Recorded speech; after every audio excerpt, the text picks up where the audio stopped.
Hora agora dessa nossa parceria exclusiva com Bom Dia Mercado. O Theo Taká já está aqui comigo para trazer aí toda a movimentação para essa terça-feira. Meu querido, conta mais pra gente. Bom dia para você. Bom dia, Débora. Vamos começar falando lá do outro lado do mundo. O Banco do Japão, o BOJ, realizou na madrugada de hoje a primeira aí de uma série de reuniões de política monetária prevista para esta semana, mundo afora, e decidiu aí manter o juro básico lá no Japão em 0,75% ao ano, conforme esperado pelo mercado. Porém, a decisão foi dividida, aí, um placar de 6 votos pela manutenção e 3 votos defendendo um aperto monetário, né, em meio ao impasse aí na guerra entre Estados Unidos e Irã, que tem pressionado o petróleo e aumentado a pressão inflacionária. Mas a grande expectativa do mercado nesta semana, evidentemente, é para as reuniões de amanhã, né, quando o Fed deve manter os juros nos Estados Unidos, enquanto o Copom deve fazer aí um novo corte modesto da Selic aqui no Brasil, de 0,25 ponto percentual, reduzindo o juro básico, né, para 14,5% ao ano. Assim como aconteceu lá no Japão, né, a guerra no Oriente Médio, né, deve aparecer aí nas justificativas de cautela do Fed e dos demais bancos centrais, né, incluindo também aí o BOE e o BCE, que decidem juros na quinta-feira.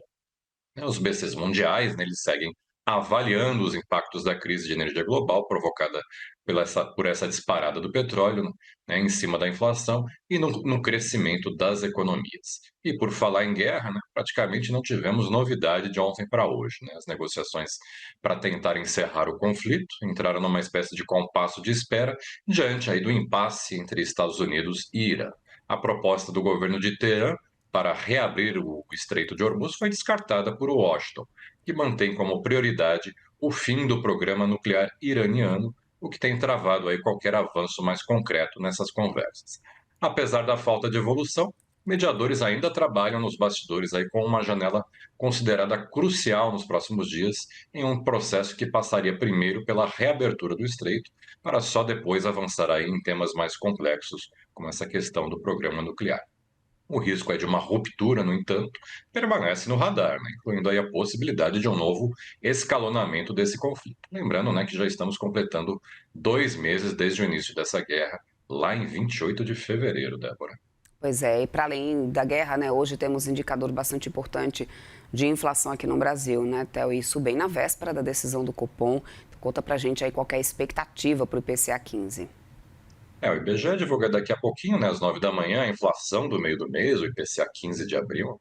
O dado deve mostrar aí uma inflexão relevante na dinâmica inflacionária, com o mercado esperando uma alta de 0,98% agora em abril, mais que o dobro dos 0,44% que foram registrados lá em março.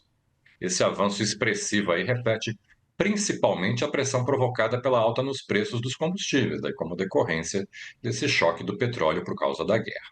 Ao mesmo tempo, né, a inflação também deve ganhar tração em itens como alimentação, né, combinando aí fatores sazonais com o encarecimento do transporte, né, o que reforça a percepção de que os efeitos do conflito lá no Oriente Médio já começam a se espalhar pela economia aqui no Brasil. Essa disparada da inflação, né, ainda ganha mais relevância pelo fato de acontecer na véspera da decisão do Copom, né, como você mesmo lembrou.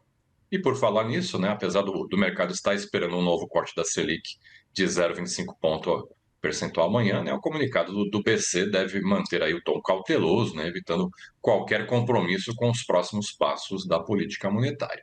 Se o IPCA 15 de hoje vier ainda pior do que o esperado pelo mercado, né, certamente poderemos ter amanhã um comunicado ainda mais duro, com o Copom destacando aí a piora no balanço de riscos para a inflação e dando ênfase na necessidade de cautela, o que reduziria o espaço aí para sinalizações de aceleração no ritmo de cortes nas próximas reuniões, Débora. Pois é, e o que mais temos aí então nessa agenda dos mercados para essa terça-feira, Theo?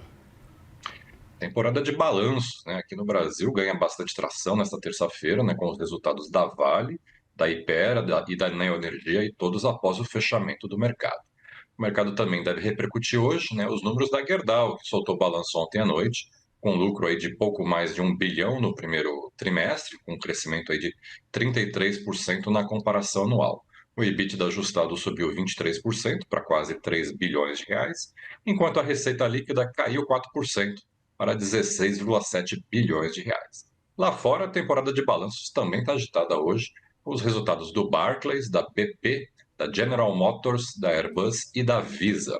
Na agenda de indicadores, aqui no Brasil teremos os números da arrecadação federal de março, que sai às 11 horas e deve atingir aí cerca de 230 bilhões de reais, segundo aí a mediana da previsão dos economistas, depois de ter registrado 222 bilhões de reais em fevereiro.